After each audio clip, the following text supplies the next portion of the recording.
आदिवासी जब एकजुट रहेगा तो उसकी ताकत बढ़ेगी कि नहीं बढ़ेगी?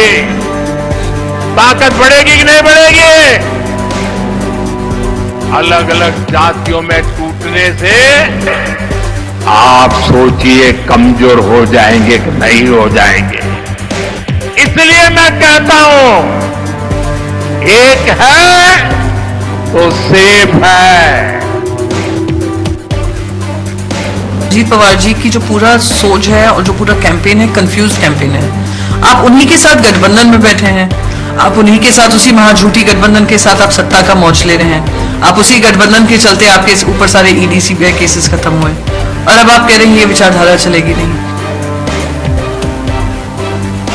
इस राज्य में ना कोई बटेगा ना कटेगा। बटेंगे तो आप लोग। बात ऐसी है कि ये बीजेपी वाले खुद बटे हुए हैं। ये बीजेपी वाले खुद बटे हुए हैं, दूसरों को बांटने की बात करते हैं, खुद बटे हैं। नफरत की राजनीति ज्यादा लंबा चलता नहीं है। जो नफरत फैलाना चाहते हैं उनको जो है जनता तो सबक देगी ही देगी, ऊपर भगवान भी सबक देगा।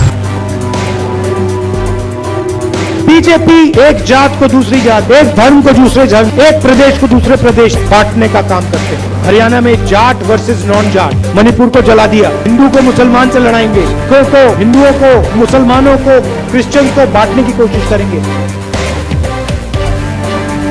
राहुल गांधी जी संविधान के नाम पर लाल किताब को दिखाते हैं। लाल किताब दिखाकर किसको इशारा वो देना चाहते हैं? संविधान का तो हम सम्मान ही करते हैं और मैं ऐसा मानता हूं कि उनके मन में संविधान के पीछे छुपकर और भारत जोड़ो के पीछे छुपकर ये जो अल्ट्रा लेफ्टिस्ट विचारों के लोग हैं, इनके विचारों को लोगों में पहुंचाने का एक प्रयास ये लगातार वो कर रहे हैं। देवेंद्र फडणवीस जी को लाल रंग से आपत्ति है। बड़े कमाल की बात है, क्योंकि हमारे धर्म में लाल रंग निहित है। आपने सुना नहीं है हनुमान जी के बारे में क्या कहा गया है? लाल दे लाली लसे अरुधरी लाल रंगू, वज्र दे दानव दलन, जय जय जय कपीसु।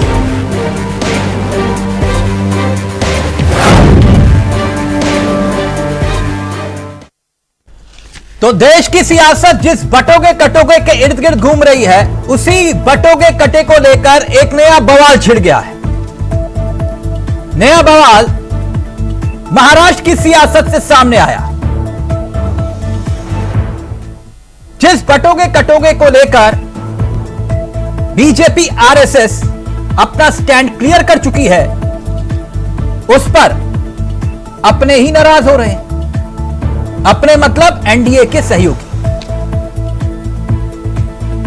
बटोगी कटोगी की सियासत में अब कहानी में ट्विस्ट कहां आया, या राजनीति में ट्विस्ट कहां आया? महाराष्ट्र विधानसभा चुनाव में उत्तर प्रदेश के मुख्यमंत्री योगी आदित्यनाथ के बयान बटोगे कटोगे पर बीजेपी और शिवसेना शिंदे गुट भले ही फ्रंट फुट पर खेल रहा हो, लेकिन एनडीए के दूसरे सहयोगी एनसीपी महाराष्ट्र में, जबकि बिहार में जेडीयू अपनी नाराजगी जता रही है। एनसीपी प्रमुख और उप मुख्यमंत्री यानी डिप्टी सीएम अजीत पवार, उनकी एक गुगली ने महायुति को क्लीन बोल्ड कर दिया, जिसके बाद विपक्ष ने भी महायुति को घेरना शुरू कर दिया और थर्ड अंपायर जनता बनी हुई है।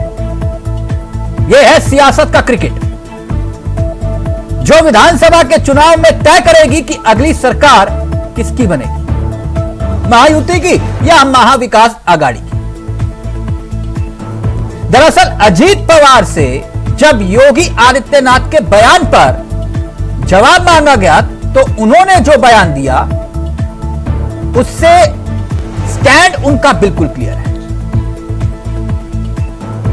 क्योंकि अजीत पवार ने महाराष्ट्र की संस्कृति का हवाला देते हुए इस बयान का समर्थन करने से इनकार कर दिया। अजीत पवार ने सीएम योगी के बयान का समर्थन नहीं किया। और वहीं बिहार में बटेंगे कटेंगे के नारे पर जेडीयू बीजेपी आमने सामने, क्योंकि इसको लेकर जेडीयू यानी कि नीतीश कुमार की पार्टी के बड़े मुस्लिम चेहरे और एमएलसी गुलाम गौस साहब वो ये कह रहे हैं कि इस तरह के नारे की देश को कोई जरूरत नहीं है। हम लोग तो एकजुट हैं, इस नारे की जरूरत उन लोगों को है जिनको एक संप्रदाय के नाम पर वोट चाहिए। जब देश के प्रधानमंत्री, राष्ट्रपति, गृह मंत्री सब हिंदू हैं, तो फिर हिंदू कैसे असुरक्षित हो गया? यानी अपने ही सवाल उठा रहे हैं। अजीत पवार क्या कह रहे हैं, अब जरा उस पर गौर करें। अजीत पवार यानी एनसीपी के अध्यक्ष अजीत पवार का यह कहना है कि यह छत्रपति शिवाजी, राजर्षि साहू महाराज, महात्मा फुले का महाराष्ट्र है। यहां के लोग इस तरह की टिप्पणी पसंद नहीं करते। यहां के लोगों ने हमेशा सांप्रदायिक सद्भाव बनाए रखने का प्रयास किया है। हम महाराष्ट्र की तुलना अन्य राज्यों से नहीं कर सकते, यह शब्द पर गौर फरमाए। किसी और राज्य से महाराष्ट्र की तुलना नहीं हो सकती। एक कहानी में नया ट्विस्ट। अब पीएम मोदी लाल किताब जो राहुल गांधी के हाथ में होती है अक्सर संविधान को लेकर, उस पर कटाक्ष कर रहे हैं। वो ये कह रहे हैं ये सिर्फ दिखावे के लिए जेब में संविधान किताब लेकर घूमते हैं, संविधान की किताब लेकर घूमते हैं। महाराष्ट्र में कोरे कागज वाली किताब दिखाई जा रही है। बकायदा बीजेपी ने अपने सोशल मीडिया जो अब एक्स हो गया है ट्विटर से, उस पर बकायदा एक वीडियो पोस्ट किया जिसमें लाल किताब संविधान वाली और अंदर कोरे कागज। अब कितनी सच्चाई है यह तो मालूम नहीं, लेकिन इस लाल किताब के इर्द गिर्द अब सियासत भी घूम रही है। आज इसी मुद्दे पर करेंगे चर्चा, हमारे साथ जुड़ेंगे मेहमान, लेकिन पहले कुछ बयान और फिर सीधा रुख करेंगे अपने मेहमानों की तरफ। समाज की एक जाति को दूसरे के खिलाफ खड़ा कर रही है। भारत के खिलाफ इससे बड़ी साजिश कोई और नहीं हो सकती। आप मुझे बताइए, आदिवासी जब एकजुट रहेगा तो उसकी ताकत बढ़ेगी कि नहीं बढ़ेगी? ताकत बढ़ेगी कि नहीं बढ़ेगी? अलग अलग जातियों में टूटने से आप सोचिए कमजोर हो जाएंगे कि नहीं हो जाएंगे। इसलिए मैं कहता हूं, एक है तो सेफ है। बीजेपी एक जात को दूसरी जात से, एक धर्म को दूसरे धर्म से, एक प्रदेश को दूसरे प्रदेश से बांटने का काम करते हैं। हरियाणा में जाट वर्सेस नॉन जाट, मणिपुर को जला दिया, हिंदू को मुसलमान से लड़ाएंगे, सिखों को, हिंदुओं को, मुसलमानों को, क्रिश्चियंस को बांटने की कोशिश करेंगे। अराजकता कैसे फैले इसका प्रयास ये लोग करते हैं। और मैं सवाल पूछना चाहता हूं, राहुल गांधी जी संविधान के नाम पर लाल किताब क्यों दिखाते हैं? लाल किताब दिखाकर किसको इशारा वो देना चाहते हैं? संविधान का तो हम सम्मान ही करते हैं, और मैं ऐसा मानता हूं कि उनके मन में संविधान के पीछे छुपकर और भारत जोड़ो के पीछे छुपकर ये जो अल्ट्रा लेफ्टिस्ट विचारों के लोग हैं, इनके विचारों को लोगों में पहुंचाने का एक प्रयास ये लगातार वो कर। आदरणीय फडणवीस जी का बयान आया, नक्सलियों, ये तो नक्सलियों के रंग है। तो पहली बात तो ये है कि लाल रंग से फडणवीस जी को तकलीफ क्यों हो रही है? देवेंद्र फडणवीस जी को लाल रंग से आपत्ति है। बड़े कमाल की बात है, क्योंकि हमारे धर्म में लाल रंग निहित है। आपने सुना नहीं है हनुमान जी के बारे में क्या कहा गया है? लाल देह लाली लसे अरुधरी लाल रंगूर, वज्र देह दानव दलन, जय जय जय कपिसूर। अर्थात हनुमान जी अपने शरीर पर लाली लगा कर रखते हैं। दुर्गा माता को चढ़ाने वाली चुनरी का रंग लाल है, सुहागन के सिंदूर का रंग लाल है, लहू का रंग लाल है। आपको लाल रंग से आपत्ति नहीं है, आपको चिढ़ है देश के संविधान से। ये आदित्यनाथ जी का बयान है, बटेंगे तो कटेंगे, और नरेंद्र मोदी जी का एक है तो सेफ है, उसका विरोध अजीत पवार जी ने किया है। उससे स्पष्ट हो रहा है कि अजीत पवार जी की जो पूरा सोच है और जो पूरा कैंपेन है, कंफ्यूज कैंपेन है। आप उन्हीं के साथ गठबंधन में बैठे हैं, आप उन्हीं के साथ, उसी महाझूठी गठबंधन के साथ आप सत्ता का मौज ले रहे हैं। आप उसी गठबंधन के चलते आपके ऊपर सारे ईडी सीबीआई केसेस खत्म हुए, और अब आप कह रहे हैं ये विचारधारा चलेगी नहीं। ये वही विचारधारा है जो ब्रिटिशर्स की सोच रही, डिवाइड एंड रूल। देखिए, ये खेल उनका पुराना हो चुका है। ये खेल महाराष्ट्र में नहीं चलेगा, ये खेल लोकसभा चुनाव में भी नहीं चला। इस राज्य में ना कोई बटेगा ना कटेगा, बटेंगे तो आप लोग।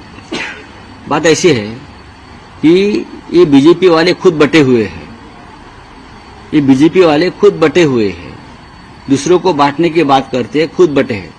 योगी आदित्यनाथ मुंबई आने वाले हैं तो उनके नाम से ये घोषणा लगी है, बटेंगे कटेंगे, बटेंगे कटेंगे। योगी जी को 4 भाई है, 4 भाई 40 साल में एक साथ नहीं मिले हैं कभी। कौन बटे हैं? योगी अपने माँ बाप को नहीं मिल सकता है कभी जाकर, योगी जी। हाँ, उनके पिताजी का देहांत हो गया, योगी जी वहां नहीं गए। क्या बटने के बाद? अपना परिवार एक नहीं है, आपका परिवार बटा हुआ है सबका। मोदी जी का परिवार बटा हुआ है, और आप क्या हमको बटेंगे कटेंगे की बात करते हो? फायदा अयोध्या का रिजल्ट क्या है?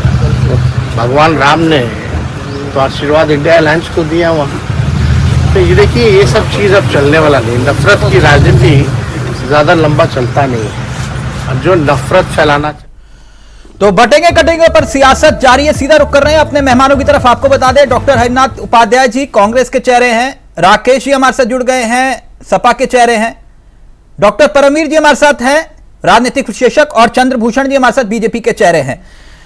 आप सभी का स्वागत है। चंद्रभूषण जी, पूरे देश की सियासत, बटोगे कटोगे, बटोगे कटोगे, बटोगे कटोगे, अब तो नहीं करोगे बटोगे कटोगे? आप हंस रहे? क्या सियासत? नहीं, आप रोज बटोगे कटोगे कर रहे हो, लेकिन आपके सहयोगी कह रहे हैं कि मत करो ये बटोगे कटोगे। मैं क्या कह रहा हूं? मैं तभी पूछ रहा हूं, बटोगे कटोगे तो नहीं करोगे अब? सहयोगियों को तो इस पर बोलना ही नहीं चाहिए। क्यों?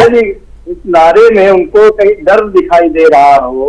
हाँ, अरे ये नारा तो लोगों को जागरूक कर रहा है, और उन लोगों के किसको जागरूक कर रहा है? जनता को, देश की जनता को। नहीं तो यहां पर किसके लिए बटोगे कटोगे कर रहे हो? किसके लिए कर रहे हो? हाँ, पूरे देश के लिए कर रहे हो। अच्छा, पूरे देश के लिए। ये देश एक रहेगा तो नेक रहेगा। तो ये बात अजीत पवार को नहीं समझाई आपने, क्योंकि अजीत पवार जो कह रहे हैं, मैं पढ़ देता हूं। एक मिनट चल भी रहा है, देखिए आप सामने। अजीत पवार पढ़, सुन लीजिए ना चंद्रभूषण जी, आप ही को वक्त दूंगा मैं पूरा। आपने, मुझे मालूम है कि देख लिया होगा, जरा जनता भी तो देख ले क्या कहा है अजीत पवार जी ने। अजीत पवार जी ने कहा, यह छत्रपति शिवाजी, राजश्री साहू महाराज, महात्मा फूले का महाराष्ट्र है। यहां के लोग इस तरह की टिप्पणी पसंद नहीं करते। यहां के लोगों ने हमेशा सांप्रदायिक सद्भाव बनाए रखने का प्रयास किया है।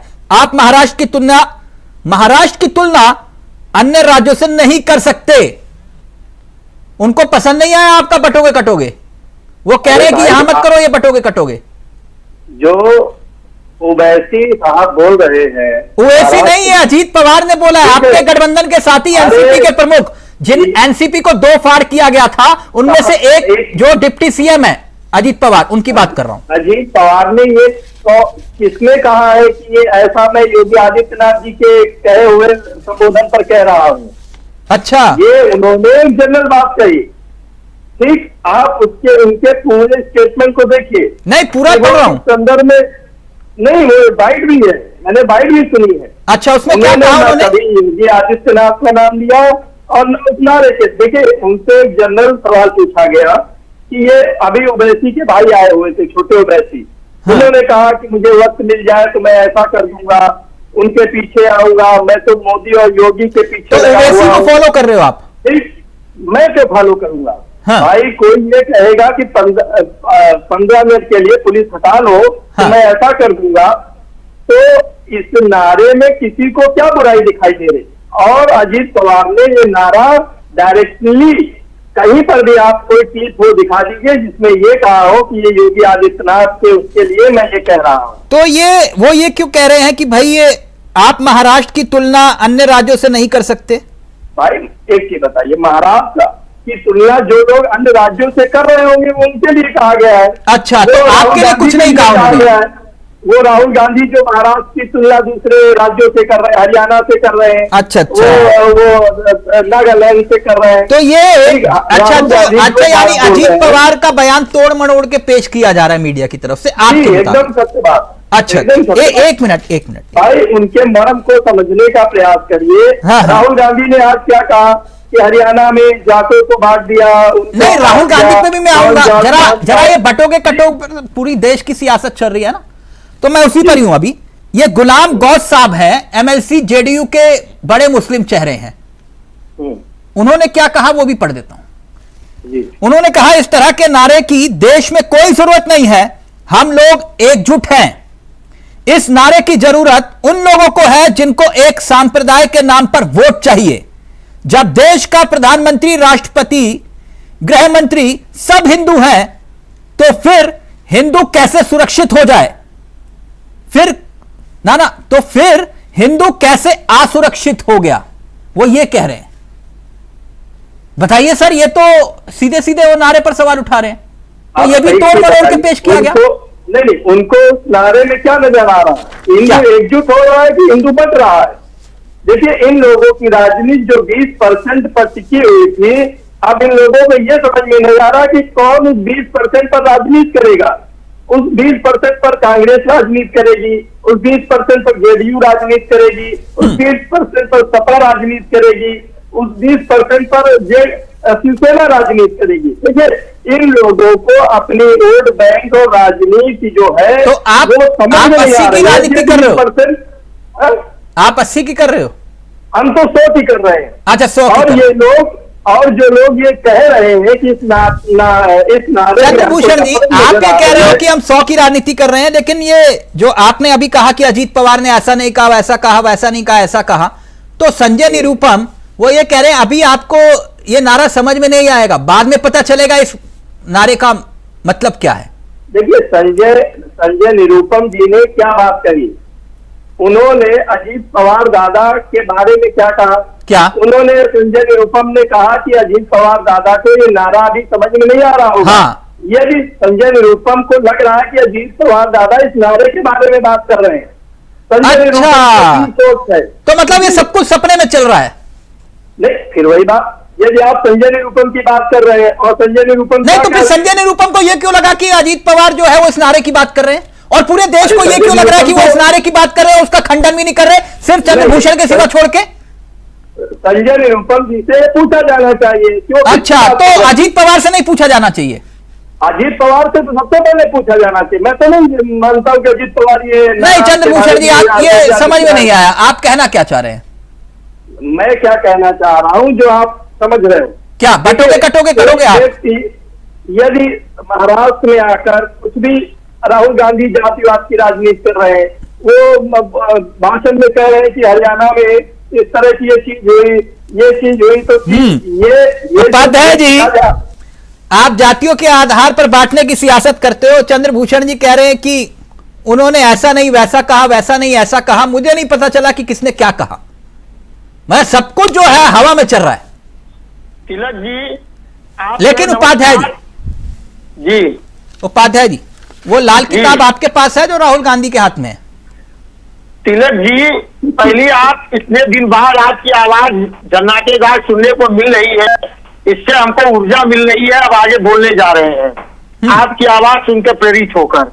पहली बात, आज देश के जनता 8 नवंबर की जो नोटबंदी की बरसी पर आज दुखी है, और उस पर मराम लगाने का काम हम ये कर रहे हैं कि जनता दुखी मत होइए।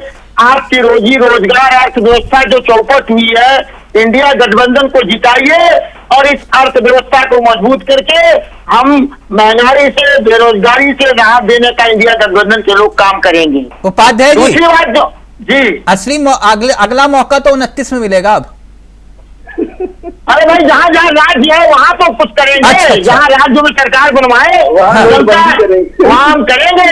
अच्छा, वही और हमने किया भी। जो आपने हिमाचल में किया जैसे वैसे ही ना। समोसे खाने से हिमाचल में सब योजना हमने अपना पूरा किया है कि नहीं किया है? ठीक, उपाध्याय जी मुद्दे पर आइए। वो संविधान हाथ में लेकर जो आप घूम रहे हैं वो ये कह रहे हैं कि कोरे कागज है और कुछ नहीं है, आप जनता को डरा रहे हैं। आपके पास है वो संविधान?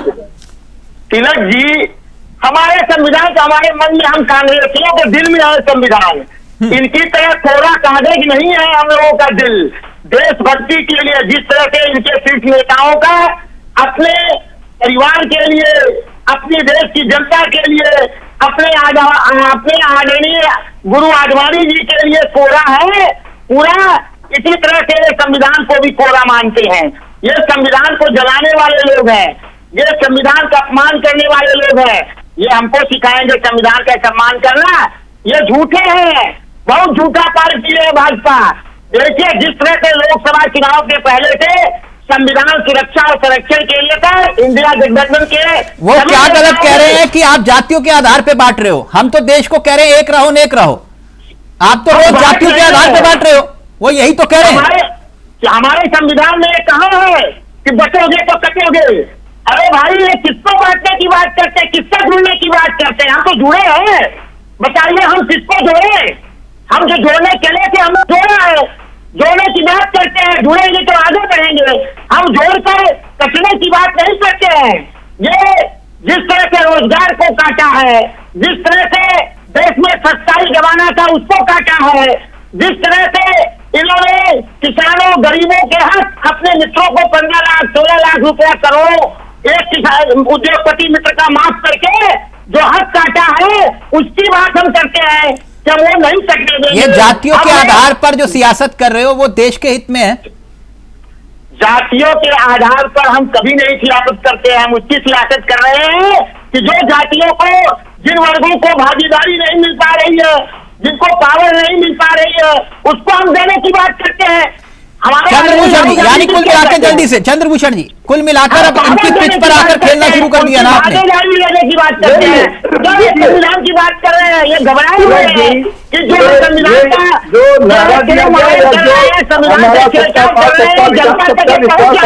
आपकी बात है, ये कहीं पर भी नहीं टिक रहे हैं।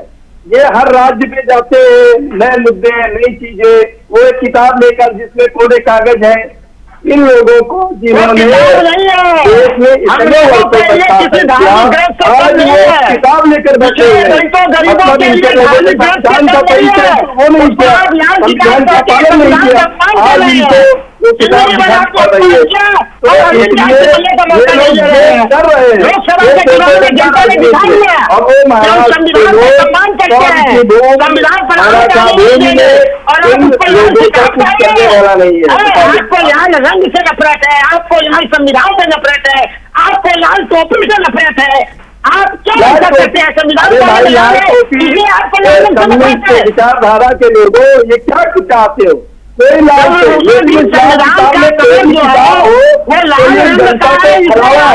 एक मिनट चंद्रभूषण जी, उपाध्याय जी एक मिनट, राकेश जी रहेंगे आप एक मिनट परमवीर जी के पास जाएं, लेकिन उससे पहले मैं राकेश जी आपके पास आना चाहूंगा। तो ये कटोगे में सबसे ज्यादा अगर इसे हिट करने में योगदान रहा तो वो समाजवादी पार्टी का। अगर समाजवादी पार्टी वो तुकबंदी वाली सियासत ना लेकर आती तो ये बटोगे यहां तक तो मामला पहुंचता ही नहीं। लेकिन राकेश जी बाकी सब तो ठीक है, लेकिन एक नया पोस्टर भी आया है वो जिसमें वो रथ बना हुआ है, कुछ किशन जी की जगह शायद राहुल जी दिखा रहे हैं और अर्जुन की जगह शायद वो, ये मतलब कहां तक जाएगा मामला? अखिलेश जी कृष्ण जी की जगह पर है। एक मिनट वंश के हैं उपाध्याय जी, उपाध्याय एक मिनट ये कहां तक जाएगा मामला? मतलब ये कब तक चलेगा? समाजवादी पार्टी हमेशा से विचारधारा पे राजनीति है। हाँ। और समाजवादी पार्टी हमेशा लोगों को जोड़ने का काम किया है, लोगों में सौहार्द कायम करने का काम किया है, लोगों को कभी भी नफरत फैला के और तोड़ने का काम नहीं किया। मैं अभी चंद्रभूषण जी को सुन रहा था, चंद्रभूषण जी जवाब नहीं दे पा रहे थे कि इनके गुट के नेता अजीत पवार जी ने कहा था कि साहू जी महाराज और फूले जी और अंबेडकर के विचारधारा का महाराष्ट्र है। वहां ये कटेंगे और बटेंगे ऐसे नफरती बयान को खारिज कर दिए। अभी इन्हीं के जो है सहयोगी नीतीश कुमार के पार्टी के नेता ने इनके बयान को खारिज कर दिया। और जो आपने बताया वो मैंने सुना और मैं कहा कि बताइए, देश के ऊपर से लेकर नीचे तक हिंदू की एक सरकार है, मगर फिर भी एक ऐसे डर और माहौल पैदा करना चाह रहे हैं कि जो है लोग डरे और भारतीय जनता पार्टी के साथ रहें। और ये इस बयान में समाजवादी पार्टी कभी भी इस नारा को आगे नहीं किया है। समाजवादी पार्टी नहीं, रोज जो राकेश जी जो आप तुकबंदी वाले जो क्रिएटिव राइटर जो आप लोगों ने अपनी पार्टी में रखे हैं वो रोज तुकबंदी करके नोट पोस्टर चिपका रहे हैं, मैं वो कह रहा हूं।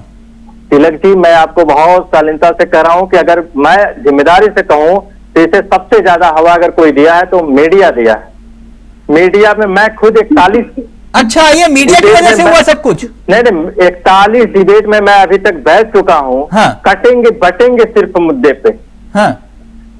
कभी महंगाई पे मैं, कभी बेरोजगारी, कभी एक मिनट नहीं है जी। मैं कह रहा हूं कि कटेंगे बटेंगे ये नफरती बयान है।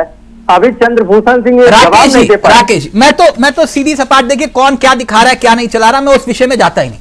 मैं अपनी बात कर रहा हूं, यानी कि इंडिया वॉइस, जनता की सोच, जनता की आवाज। जो आपने कहा अगर वो इंडिया वॉइस में नहीं चला हो तो या तो मैं पत्रकारिता छोड़ दूंगा या आप सार्वजनिक रूप से माफी मांगिएगा, क्योंकि आपने कहा कि सिर्फ इसी पर ही चर्चा हो रही है। मैंने बकायदा महंगाई और बेरोजगारी के मुद्दे पर ही सवाल उठाया था कि बटोगे कटोगे, या फिर महंगाई और तो मैंने नहीं कहा, मैं एज ए पूरे समूचे मीडिया को कहा। उसकी जिम्मेदारी सर मेरी नहीं है।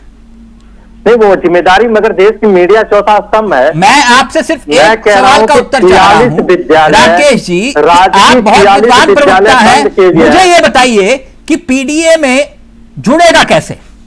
आपने कहा कि पीडीए, तो ये भी क्या जुड़ने की सियासत है? कैसे जुड़ेगा? पीडीए जुड़ने का सियासत नहीं है। पीडीए एक सौहार्द कायम करने का सियासत है। कैसे? लोगों को हक और अधिकार देने का सियासत है, लोगों को खड़े होने के सियासत है। और उसका रिजल्ट आपने 2024 के चुनाव में देखा कि कैसे नफरत परास्त हुआ और समाजवादी पीडीए विचारधारा जो है जीती। मैं जानना चाह रहा हूं कैसे राकेश जी? तिलक जी, आजकल एक निजी अखबार हिंदी अखबार में 46 राजकीय विद्यालय बंद कर दिए गए। और जिस जिले से मुख्यमंत्री जी आते हैं गोरखपुर से, वहां भी 4 विद्यालय राजकीय बंद कर दिए गए। ये पीडीए परिवार के लोगों का क्षति है। उन्हें शिक्षा से कैसे रोका जाए, उनको शिक्षा न मिल पाए, इस नियत और इस मंशा से विद्यालय जोड़ेगा कैसे? मेरा सवाल फिर वहीं खड़ा हुआ है। पीडीए हमेशा से पिछड़ा, दलित, आदिवासी और पीड़ित अगड़ा और आधी आबादी इस देश को जितने भी उनके साथ अन्याय हो रहा है, उनके अधिकारों का हनन कर रही है। राकेश जी, जोड़ेगा कैसे? मैं फिर पूछ रहा हूं आपसे। उनको समाजवादी पार्टी जोड़ रही लगातार। अच्छा, जोड़ रही है नारों से। नारों से कैसे जोड़े? हमारे पार्टी में पीडीए आप उठा के देख लीजिए। इस बार कितने 9 उपचुनाव जो हो रहे हैं, पीडीए वाला फॉर्मूला जरा बताएंगे मुझे, उसमें कितने पिछड़ों को दिया? मैं कह रहा हूं कि इस बार 9 सीट है और सबसे ज्यादा आधी आबादी को हम लोग लड़ा रहे हैं चुनाव। आधी आबादी नहीं, मैं पूछ रहा हूं पिछड़ों को कितनों को दिया टिकट? मैं कह रहा हूं लोकसभा का आप आंकड़ा देख लीजिए। दलितों को कितना दिया सर? नहीं, दलित तो क्यों नहीं, गाजियाबाद में कौन लड़ रहा है? अल्पसंख्यक? खैर सीट पे कौन लड़ रहा है? अल्पसंख्यक? अरे मैं कह रहा हूं कि आप दलित मेरठ के सीट पे लोकसभा में लड़े। अल्पसंख्यक कितनी सीटों पर लड़ रहे हैं? अयोध्या पे दलित कौन लड़ा है 2024 में? अल्पसंख्यक कितनी सीटों पर लड़ रहे हैं? मैं कह रहा हूं आधी आबादी, जो भारतीय जनता पार्टी बात कर रही थी, आधी आबादी लड़ा रही है। राकेश जी, आपसे मैं फिर पूछ रहा हूं, अल्पसंख्यक कितनी सीटों पर लड़ रहे हैं? मैं कह रहा हूं आधी आबादी कौन लड़ा रहा है? सर, मैं आपके पीडीए फॉर्मूले की ही बात कर रहा हूं। अल्पसंख्यक कितनी सीटों पर लड़ रहे हैं? मैं कह रहा हूं फिर पीडीए फार्मूला ही लड़ रहा है चुनाव। हाँ, तो अल्पसंख्यक कितनी सीटों पर लड़ रहे हैं? मैं कह रहा हूं कि सीटें सीमित हैं। कितनी? पीडीए, मैं कह रहा हूं 9 सीट पे आप सबको नहीं लड़ा सकते। बिल्कुल नहीं लड़ा सकते, लेकिन अल्पसंख्यक कितनी सीटों पर लड़ रहे हैं? मैं कह रहा हूं कि अल्पसंख्यक से आप देख रहे हैं, मगर आपने आधी आबादी की तारीफ नहीं कर रहे हैं। राकेश जी, मैं फिर पूछ रहा हूं, मैं बता दूंगा अल्पसंख्यक क्यों कह रहा हूं मैं।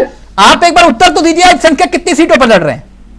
अब मैं कह रहा हूं तिलक जी, आप आधी आबादी को तो नहीं कह रहे हैं राकेश जी। PDA आपके और पीडीए दलित रथ पिछड़ा- में ए के बाद ब्रैकेट में अल्पसंख्यक की जगह मुस्लिम लिखा हुआ है। बोलिए, मैं गलत बोल रहा हूं? तो मैं कह रहा हूं कि इस देश में क्या मुसलमान का आजादी से योगदान नहीं रहा? तो फिर उसी आजादी के योगदान में मैं नहीं, सवाल पूछ रहा हूं, तो मैं कह जवाब रहा क्यों हूं दे रहे हो आप कि हमने 5 लोगों को 6, हमने 9 में से 5 लोगों को दिया टिकट, इसलिए बोलने में दिक्कत क्या आपको? हम लोग तो तो यही तो पीडीए फॉर्मूला है। हम लोग तो 9 में से 5 महिला समाज को लड़ा रहे हैं, जिसकी बहुत बढ़िया। हिस्सेदारी राकेश जी, होती है। Okay okay okay. ये और आप उसमें भी जाति जब ढूंढ रहे हैं। नहीं, मैं क्यों जातिगत तो नहीं, आप क्यों ढूंढ नहीं लो। जाति? अभी थोड़ी देर बाद जाति पूछ लोगे, मैं पीछे से चावला हटा दूं तो पूछोगे तुम्हारी कौन सी जात है। तिलक बताओ पहले। देखिए, मैं कह रहा हूं तिलक जी, आप उसमें अगर जाति नहीं ढूंढते तो आप ये जरूर मानते कि ये अच्छा काम समाजवादी सर, पार्टी ने आप किया है। जाति के आधार पर सियासत आगे- कर रहे हो, मैं इसलिए जाति के आधार पर सवाल पूछ रहा हूं आपसे। समाजवादी पार्टी कभी भी जाति पे राजनीति नहीं करती है, ना कभी धर्म पे राजनीति ठीक करती है। ठीक, बिल्कुल सर, समाजवादी पार्टी विकास के बिल्कुल मुद्दे सही। पे और बिल्कुल शिक्षा सही। बेरोजगार के मुद्दे पे राजनीति करती है। बिल्कुल सही कहा आपने कि आप धर्म के आधार पर सियासत नहीं करते। बिल्कुल सही कहा आपने।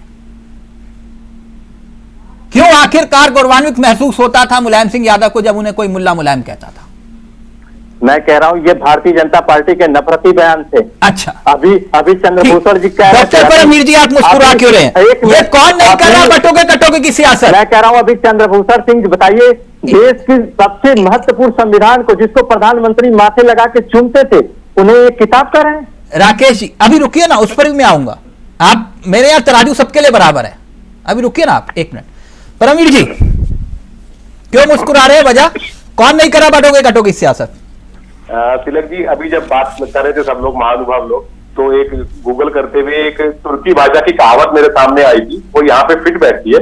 वो कहते हैं, धर्म की शिक्षा अगर लोमड़ी से ली जाए तो मुर्गी चुराना भी पुण्य का काम माना जाएगा। मतलब तो ये संविधान की डेफिनेशन, आपके डेफिनेशन पीडीए की बार बार बदलती रहे तो वो अपने अनुसार बदली जाती है।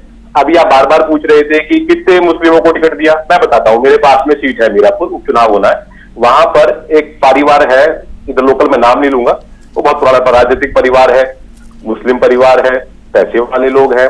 2013 मुजफ्फरनगर दंगा में उनके ऊपर मुकदमे भी हुए थे, जेल भी गए थे, उनके परिवार से टिकट है। तो ऐसी तमाम फहरिस्त है इस चीज में। बात क्या हो रही है, चुनाव आएंगे जाएंगे, अभी खत्म होंगे, उसके बाद दिल्ली और पता नहीं और राज्यों में भी आए तो आते जाते रहेंगे, लेकिन बात हो रही है बटेंगे कटेंगे के बयान के ऊपर।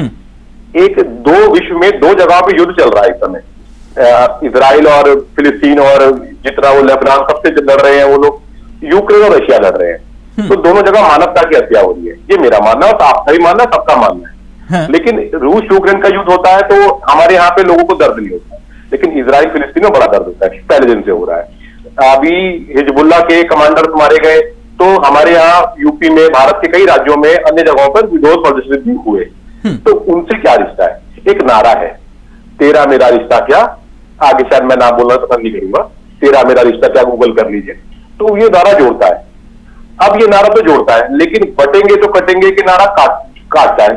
कहा कि परिप्रेक्ष्य में क्या था कि बांग्लादेश में कल भी वहां की सेना ने या सेना के लोग थे या कुछ थे, उन्होंने मारपीट करके बर्बरता कर रहे हैं। बांग्लादेश के संदर्भ में कहा जा रहा है, ये बांग्लादेश के संदर्भ में कहा जा रहा है। मैं ब्लंटली बोलूंगा, मुझे कोई चुनाव में नहीं खड़ा होना। हाँ। हिंदू का एक देश है, वो है भारत, और अगर कहीं पर एक इकट्ठा एकजुट रहते हैं, अभी खालिस्तानियों ने अटैक किया मंदिर के ऊपर कनाडा में, ये नारा तो वहां पर भी बोला गया, वहां पर किस संदर्भ में बोला गया कि एकजुट रहो, कि भाई आप नहीं करना चाहिए। इस नाते से, और ये चुनावों से नहीं, ये काटा जाता रहेगा। ये नहीं तो कहा फिर जाता जातियों रहेगा। की बात अगर विपक्ष कर रहा है तो फिर उसमें कहां बांटना हुआ?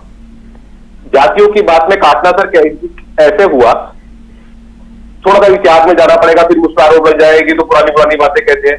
जो कहते हैं जातियों में नहीं बंटना है, ये नहीं करना है, जोगिंदर नाथ मंडल गूगल कीजिएगा, ये पाकिस्तान के पहले लॉ मिनिस्टर बने थे, और उनको जिन्ना जी ने बुलाया था कि आप बड़े पढ़े लिखे आदमी हो, लेकिन आओ, लेकिन वो छोड़कर आए थे पाकिस्तान, कि उन्होंने बताया था कि वहां पर मेरे साथ कैसा कैसा उत्पीड़न होता था, मेरी जाति को लेकर भी होता था। तो जातियों को बांट के बेसिकली होता क्या है कि आप वोटों का दोहन कर सकते हैं, लेकिन हिंदुओं को ये एक है ना, एक अम्ब्रेला होता है। अब आप पंसारी की दुकान में जाएं तो उसे क्या कहेंगे कि राशन दे दे, वो पूछेगा ना भाई क्या चाहिए तेरे को, चीनी चाहिए, आटा चाहिए, दाल चाहिए। तो जातियां मेरे हिसाब से सिर्फ इतना नाम बराबर है, पंसारी की दुकान तो हिंदुत्व है, तो वहां पर इस चीज को अब आप पंसारी की दुकान को कहते हैं कि चीनी का तो अलग शोरूम बनेगा, दाल का अलग बनेगा, एग्जाम्पल कोट करने के लिए कह रहा हूं, तो ये काटने वाली राजनीति है जाति की। लेकिन मतलब आप ये कह रहे हैं पीडीए काट रहा है? डेफिनेटली काट रहा है जी। अच्छा, बटेंगे कटेंगे और बांट रहा है, मतलब और जोड़ रहा है। हिंदुओं को तो जोड़ रहा है, हिंदुओं को तो जोड़ रहा है। अच्छा, हिंदुओं को जोड़ रहा है। हाँ, तेरा मेरा रिश्ता क्या ला इलाहा इल्लल्लाह जोड़ता है ना, कि आपकी रिश्तेदारी बना देता है। अरबी मुसलमानों से भी जो आपसे हजारों किलोमीटर दूर है वो तो आपके रिश्तेदार है। राकेश जी जवाब दीजिए प्लीज जल्दी से। मैं कह रहा हूं परमवीर जी से मैं पूछना चाहता हूं कि जातियों को कौन बांटा? 3000 जातियां और 25,000 उपजातियां कौन बनाया? वह शूद्र कौन बनाया? वर्ण व्यवस्था जो इस देश में कौन बनाया? घोड़ी पे न चढ़ने दे रहे हैं, कौन बनाया? पानी न छूने पे लोगों की दलित की हत्या कर दी जा रही, पीट पीट के कौन बनाया? गोरखपुर और वहां एमपी में कौन देखा कि आदिवासी पे कौन पेशाब कर रहा था? किस जाति से आते थे? आप पीडीए की बात कर रहे हैं कि पीडीए तोड़ रहा है और कटेंगे बटेंगे जोड़ रहा है। आप हिंदू की बात कर रहे हैं, हिंदू की सरकार है, कितने हिंदू मारे गए, कितने मुसलमान ने हिंदू को मारा? आप सिर्फ बैठ के एक तरफा आप राजनीतिक विश्लेषण न करें तो अच्छा है। पीडीए जातिवाद कर रहा है, जाति वर्ण व्यवस्था पीडीए बनाया। देखिए इस देश के पूर्व राष्ट्रपति परमवीर जी सिंह, जब इस देश के राष्ट्रपति को मंदिर के भूगर्भ में नहीं घुसने दिया गया और उन्हें धक्का मार के सीढ़ियों पे बैठा दिया गया, परमवीर जी जल्दी से जवाब जानते हैं क्यों? वो दलित जाति से थे और जब ये अंग्रेजी अखबार ने छापा तब जाके देश में बड़ा बवंडर हुआ और उन्होंने रिपोर्ट मांगा। क्या वो काम करते थे? क्या बात करेंगे कि हिंदू है? आप बात कर रहे हैं कि हिंदू को एक करने के लिए वो राष्ट्रपति दलित होने के नाते क्या हिंदू ने लिखा था? क्या जो राष्ट्रपति बैठे हैं क्या वो प्रभु राम जी का उद्घाटन नहीं कर सकते? जवाहरलाल नेहरू जी ने रोका, क्या वो देश के सदन का उद्घाटन नहीं कर सकते? जवाहरलाल नेहरू जी ने इसलिए नहीं कर सकते, आप लोगों ने नहीं करने दिया। दलित कम्युनिटी से आती थी, दलित समाज से आती थी, अभी तो आप बचा नहीं पाएंगे कि वर्ण आप मुझे बैठने का अधिकार नहीं दिए। जातियां 3200 कहां से निकल और अम्बेडकर जी ने संविधान दिया कि आज पिछड़ा दलित अकलियत उनका लोग क्या करते हैं? बराबरी अपने प्रतिभा पे बैठ रहे हैं तो आपके पेट में दर्द हो रहा है। आप सोच रहे हैं कि हमारी कुर्सी नहीं जाए, लेकिन मैं आज भी सबसे ज्यादा पोस्ट पे आप लोग बैठे हैं। पिछड़ा दलित का हक अगर कोई खा रहा है तो आप खा रहे हैं। परमवीर जी आपको नहीं पता इस देश के लोगों में चाहे जनरल सेक्रेटरी हो, चाहे सेक्रेटरी हो, वाइस चांसलर हो, प्रोफेसर हो, हर जगह आपके लोग बैठे हैं। आपके लोग मतलब? मैं कह रहा हूं जो वर्ण व्यवस्था बनाए हैं, भारत के लोग बैठे हैं, जो वर्ण व्यवस्था बनाए वो लोग बैठे हैं। अच्छा, आपके लोग ऐसे मत करिए ना सर, यहां तो कम से कम ये वाली सियासत मत करो।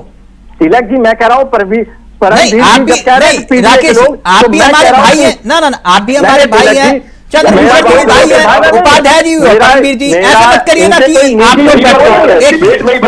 लोग इनसे निजी नहीं करना चाह रहा। ना निजी मत, एक मिनट राकेश जी, ऐसा भी तो हो सकता है ना। देखिए मैं ये नहीं कह रहा कि 2011 में जातिगत जनगणना करवाई तो फिर मुलायम सिंह यादव ने ये क्यों नहीं कहा कि जातिगत जनगणना के आंकड़े जो है वो सबके सामने आने चाहिए, वरना मैं इस सरकार से समर्थन वापस लूंगा। मैं उस विषय में अभी बात नहीं कर रहा, और ना ही मैं ये कह रहा हूं कि भाई 2012 से लेकर 2017 तक आप जब सत्ता में थे तब आपने जातिगत सर्वे क्यों नहीं करवाया यूपी में, ये भी नहीं पूछ रहा आपसे मैं। एक और छोटा सा सुझाव है, उपाध्याय जी यहां है, यानी कि कांग्रेस के नुमाइंदे। राकेश ये काम तो कर सकते हैं ना कि जब आप जातिगत जनगणना की पैरोकारी कर रहे हैं, क्योंकि मैं तो मानता हूं कि सबसे पहले मुद्दा उठाया था अखिलेश यादव ने, हाईजैक कर लिया, मतलब मुद्दे को उठाने के बाद राहुल गांधी ने उस मुद्दे को लपका। सबसे पहला अखिलेश यादव ने उठाया था, इसमें कोई दो राय नहीं। आप इतनी पैरोकारी तो कर सकते हैं राकेश जी कि कम से कम जिन राज्यों में कांग्रेस या कांग्रेस समर्थित सरकार चल रही है वहां जातिगत जनगणना करवा दो, सर्वे। एक मिनट, पूरा सवाल ले लीजिए। जातिगत जनगणना मत करवा के सर्वे करवा लीजिए और उसके आंकड़े जारी कर दीजिए ताकि बीजेपी के ऊपर दबाव आए। और कर्नाटक में हो रखी है, उपाध्याय जी को बोलो कल ही लागू कर दें। कैसी रही? मैं बड़ी जिम्मेदारी से कह रहा हूं तिलक जी कि जिस दिन उत्तर प्रदेश में समाजवादियों की सरकार बनेगी, सबसे पहले उत्तर प्रदेश में जाति जनगणना करा के हम लोग भागीदारी राकेश जी, जितनी संख्या है, अब तो देखिए 27 में वक्त आएगा। भागीदारी मैं ये कह रहा हूं अभी भी वक्त है देंगे। राकेश जी, अभी भी वक्त है। बोलिए उपाध्याय जी को कर्नाटक में आपने सर्वे करवा रखा है, जो जातिगत सर्वे, उसको जारी करो आंकड़ों को, और जहां जहां आपकी सरकार है वहां जातिगत सर्वे करवाने का आदेश जारी करो। नहीं, मैं समाजवादी पार्टी का मैं जिम्मेदारी ले रहा हूं, और मैं कांग्रेस के साथी हरिनाथ जी से भी कह रहा हूं कि वो जहां जहां इनकी सरकारें हैं, हाँ। वो कैबिनेट बैठक करके जो है जाति जनगणना होनी चाहिए, क्योंकि जाति जनगणना होने से नहीं, वो तो केंद्र का अधिकार है। मैं सर्वे की बात कर रहा हूं, सिर्फ सर्वे करवा दो ताकि चंद्रभूषण जी की पार्टी बीजेपी के ऊपर दबाव पड़े। क्यों, कैसे होगा राकेश जी? नहीं हो सकता है ना। मैं कह रहा हूं जब बिहार की सरकार ने कराया था तो चंद्रभूषण सिंह के ही लोग ही जाके जो है पियाल दाखिल। सर वहां तो हर कोई दावा कर रहा है कि हमने करवाया। मैं कह रहा हूं कि अभी जो है वो हालात की बात करते हैं ना, अब जो हो गया। क्यों नहीं राकेश जी? मैं कह रहा हूं तिलक जी, मैं आज भी कह रहा हूं समाजवादी पार्टी के उपाध्याय जी, अब 1 मिनट रुक तो जाओ। अब आपको मालूम है कि वो क्या बोलने वाले हैं और सवाल आपके ऊपर आने वाला है ना? आप लोग इतना जो बेचैन हो बैठते हो। तेलंगाना में होने जा रहा है, बताइए। तेलंगाना में हम लोग करवाने जा रहे हैं जातिगत सर्वे। कर्नाटक वाला कहां गया? स्वागत योग्य है जी। कर्नाटक वाला सर्वे कहां गया? ऐसा है कि जैसे आपने कहा, अब हमको बोलने का मौका है तो बोले। नहीं, आप ही को मौका है, बोलिए ना। हाँ तिलक जी, एक परिवार में अगर क्या कोई पिता सभी काम करके अपनी जिंदगी से जाता है? ये नेहरू जी की बात कर रहे थे, परमवीर जी, सब काम नेहरू जी कर दे क्या? जो काम किया उसको तो आपने सब बेच डाला। अरे अगर नेहरू जी नहीं कराए, कांग्रेस ने नहीं कराया, तो 10 साल से आप हैं, आप क्यों नहीं करा रहे हैं? हर जगह परिस्थितियां एक समान नहीं रहती है। अब आपने सभी कंपनियों पर बेच दिया प्राइवेट हाथों में, गरीबों का आरक्षण छीन लिया आपने। अब जातिगत जनगणना की बहुत अनिवार्य आवश्यकता है, जिससे पता चले कि वो उनकी भागीदारी कहां पर है। इसलिए अब जातिगत जनगणना बहुत अनिवार्य है, जल्दी जल्दी होनी सही चाहिए। कह रहे हो उपाध्याय जी, मैं आपकी बात से सहमत हूं। सभी परिस्थितियां एक जैसी नहीं होती है, सभी वक्त एक जैसा नहीं होता। नेहरू जी ने नहीं करवाया तो इंदिरा जी ने भी नहीं करवाया, और ना ही राजीव जी ने करवाया। और वो भी इंदिरा जी ने जब नारा दिया था कि जात पर ना पात पर, इंदिरा जी की बात पर मोहर लगेगी हाथ पर, तब परिस्थितियां कुछ और थी। आज राहुल जी की सियासत की परिस्थितियां कुछ और है।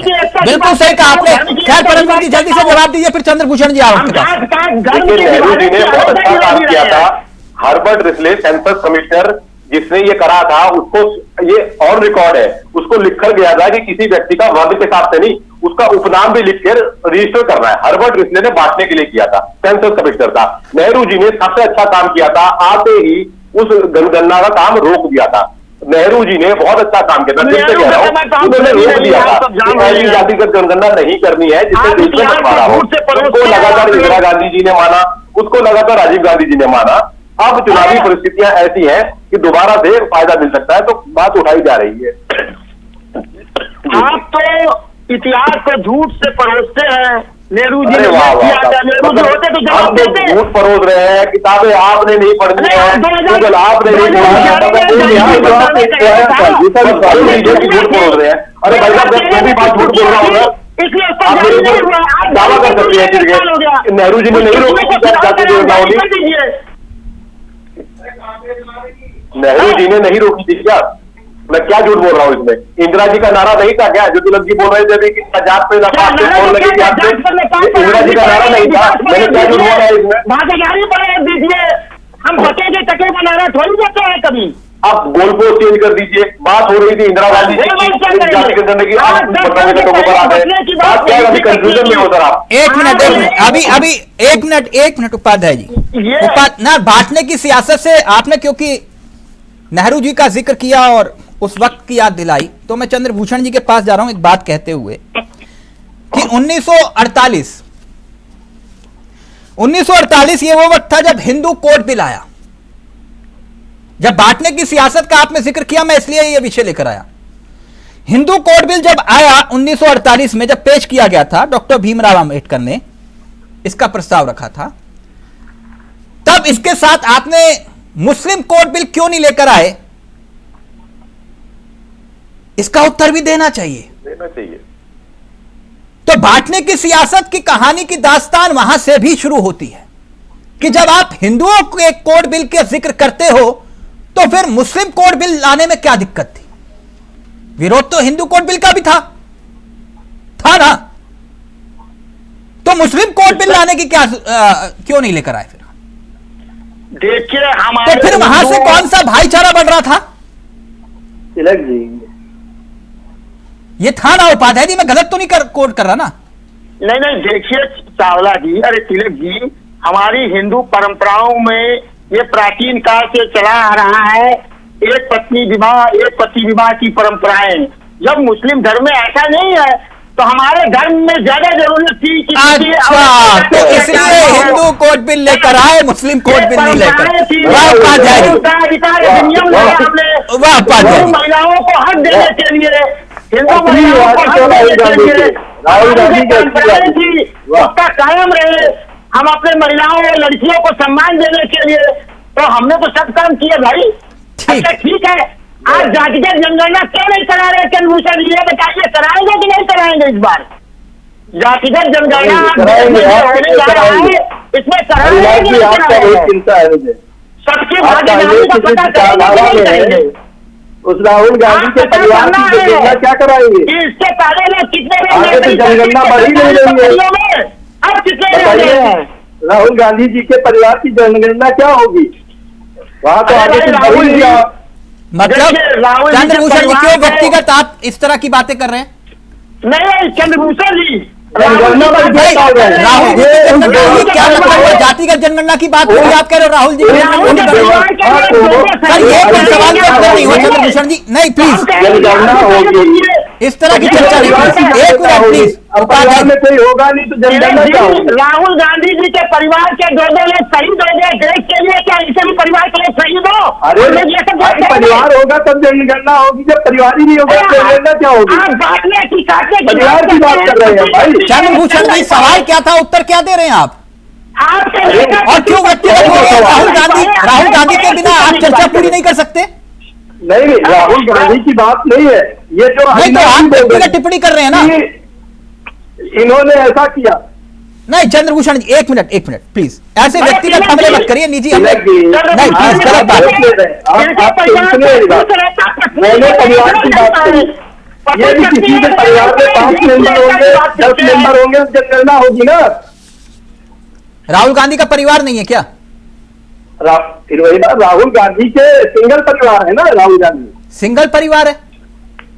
परिवार की परिभाषा क्या है हमारे यहाँ? ये ऐसे ही मानते नहीं है भाई, सीधे देश के लोगों को नहीं मानते हैं। चंद्रभूषण जी आप कहाँ की बात कहाँ ले जा रहे हो? ये देश एक मिनट नहीं एक मिनट बहस भी नहीं करनी आप, एक मिनट चंद्रभूषण जी रहेंगे सिर्फ। चंद्रभूषण जी 1 मिनट, चंद्रभूषण जी का ऑडियो रहेगा सिर्फ। चंद्रभूषण जी मैं प्लीज मुद्दे पे चर्चा करता हूं, प्लीज निजी हमले मत करिए मेरे कार्यक्रम में, कम से कम चाहे कोई भी हो, चाहे वो बीजेपी हो या कांग्रेस हो या फिर सपा हो, निजी हमले यहां नहीं। मैं एक बात जानना चाह रहा था आपसे, पूरे देश में वो राहुल गांधी की जो हाथ में लाल किताब वाली तस्वीर आप देख रहे हैं, उससे इतना ज्यादा नाराज क्यों हो रहे हैं आप? इतना गुस्सा, इतना भयभीत, इतना बेचैनी क्यों कि राहुल गांधी के हाथ में संविधान वाली किताब पर ही आप इतना बवाल कर बैठे क्यों? आपने 1948 की बात कही, ठीक, उसके बाद हमारा संविधान लागू हुआ। जो पार्टी इतने वर्षों से सत्ता में है वो संविधान लोगों तक नहीं पहुंचा पाई, संविधान की बात नहीं कर पाई, संविधान के अधिकार नहीं बता पा रही है लोगों को। वो आज उनके वारिस जो सत्ता प्राप्त करना चाहते हैं, सत्ता का लालच जिनके मन में है, वो एक कोरी किताब, देखिए संविधान का सम्मान। आपको कैसे पता चला वो कोरी किताब है? वो किताब के अंदर कोरे पन्ने है, केवल ऊपर लाल लिखा हुआ है। आपको कैसे पता चला? बांटी गई, आप देख लीजिए सोशल मीडिया पर। नहीं सोशल मीडिया पे तो सर कोई कुछ भी छाप दे, मैं उस सोशल मीडिया पे मैं ये कह रहा हूं कि ऐसी लाल किताब तो आप भी तो किसी और को दे रहे हो, आपके बड़े बड़े नेता किसी से ले रहे हैं, किसी को दे रहे हैं, तो फिर वो कोरी किताब है क्या संविधान लिखा है?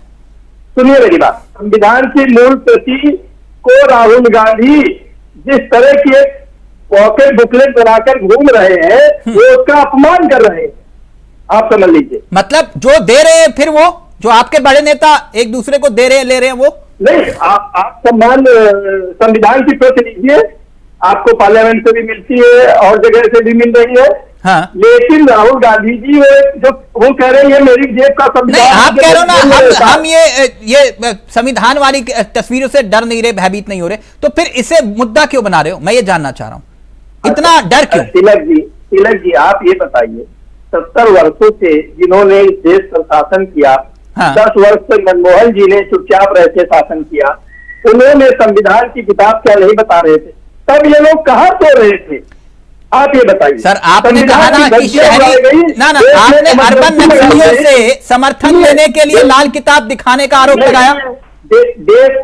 आपने यही कहा ना। एक मिनट, आपके बड़े नेता देवेंद्र फडणवीस ने, एक मिनट सर, एक मिनट चंद्रभूषण जी, आपके जो सबसे बड़े नेता महाराष्ट्र में देवेंद्र फडणवीस ने क्या कहा? शहरी नक्सलियों से समर्थन लेने के लिए लाल किताब दिखाने का आरोप लगाया ना, यही तो कहा ना जी, यही कहा ना सर? आप देखिए, शहरी नक्सली और ये राहुल गांधी के जो शहरी नक्सली, आप उनका लाल किताब से क्या संबंध है? तो मैं वही तो जानना चाह रहा हूं। तो ये हम संविधान की सम्मानित एक कृति मानते हैं। राहुल गांधी जी को उस किताब को दिखाना बंद कर देना चाहिए। संविधान दिखाना बंद कर देना, क्यों? पाप में संविधान दिखाना और संविधान का पालन करना शुरू कर देना चाहिए। अच्छा संविधान के अच्छा, एक मिनट, संविधान आपने पढ़ा है? दिखाने से मत दिखाइए चंद्रभूषण जी, संविधान पढ़ा आपने? भाई साहब मैं पढ़ा, मेरे पास एक रखा हुआ है, जनरल भी है, चीजें भी है, देखता हूँ अपने अधिकार, जिस दिन इस देश के लोगों को अपने अधिकार समझ में आ जाएंगे, पढ़ा है वो संविधान पढ़ेगा। मैंने पूरा संविधान नहीं पढ़ा। नहीं पढ़ा ना? अच्छा, तो ये इसके जो मुख्य शिल्पकार हैं वो कौन है? देखिए, भीमराव अम्बेडकर जी, जिनको इसके मुख्य शिल्पकार बताया जाता है।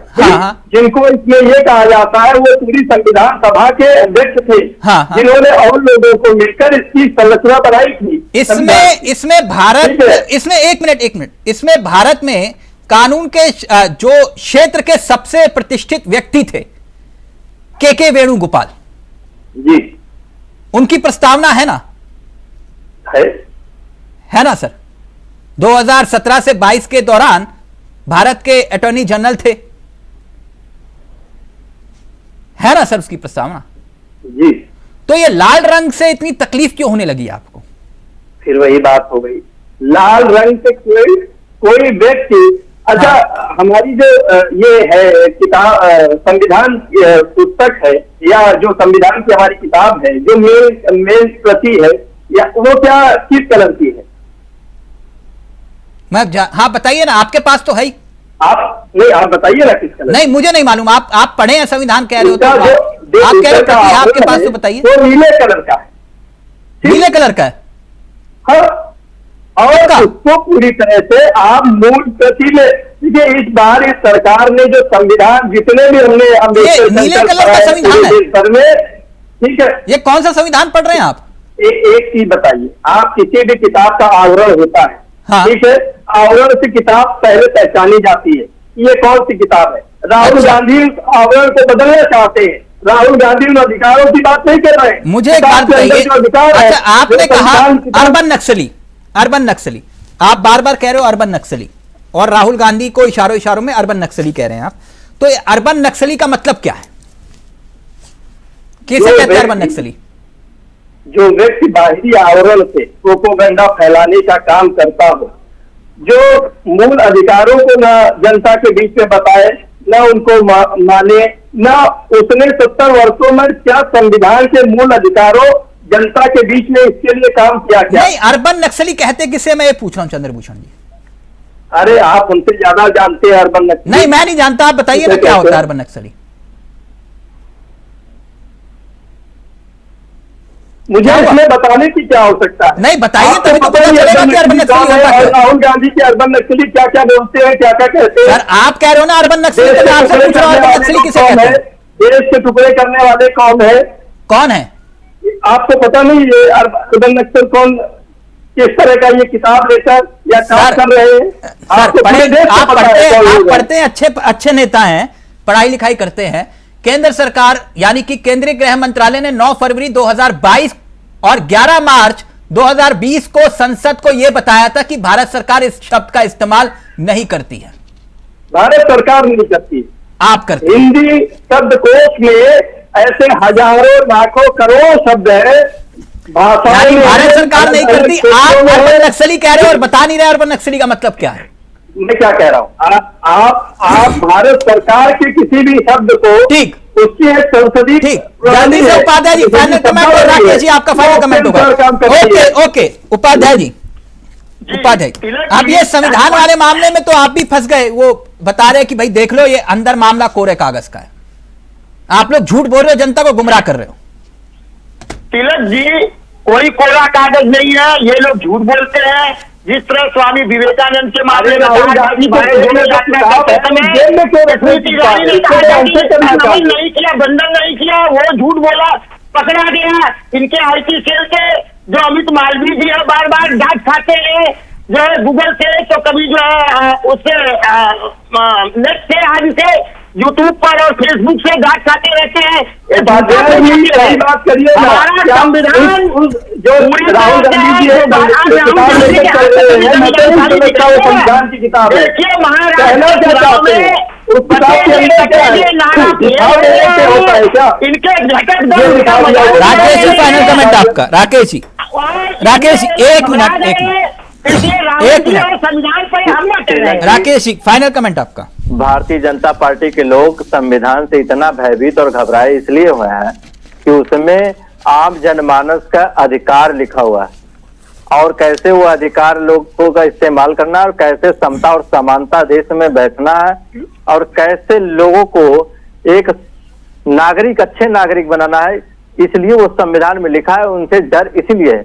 और मुझे बहुत अच्छा लगा कि अर्बन नक्सली पे चंद्रभूषण जी बता नहीं पाए, जो नफरत फैलाने से इस देश में अर्बन।